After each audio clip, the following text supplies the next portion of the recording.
السلام علیکم ورحمۃ اللہ وبرکاتہ۔ محترم سامعین، میں امید کرتا ہوں آپ سب خیریت سے ہوں گے۔ اعوذ باللہ من الشیطان الرجیم، بسم اللہ الرحمن الرحیم۔ محترم سامعین، 5 ایسی راتیں جس میں دعا قبول ہوتی ہیں۔ حضرت سیدنا عبداللہ بن عمر رضی اللہ تعالیٰ عنہما فرماتے ہیں 5 راتیں ایسی ہیں جس میں دعا رد نہیں کی جاتی۔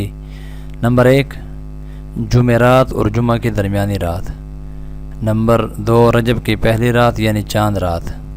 نمبر 3، 15 شعبان کی رات یعنی شب برات کی رات جس کو ہم کہتے ہیں، جو کہ گزر چکی ہے۔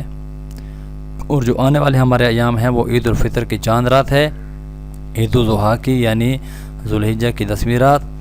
یہ مصنف عبدالرزاق کتاب الصیام ہے، حدیث نمبر 7957 ہے۔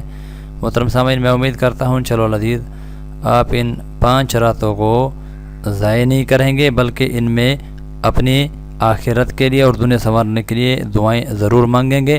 اللہ ہم سب کو عمل کی توفیق عطا فرمائے۔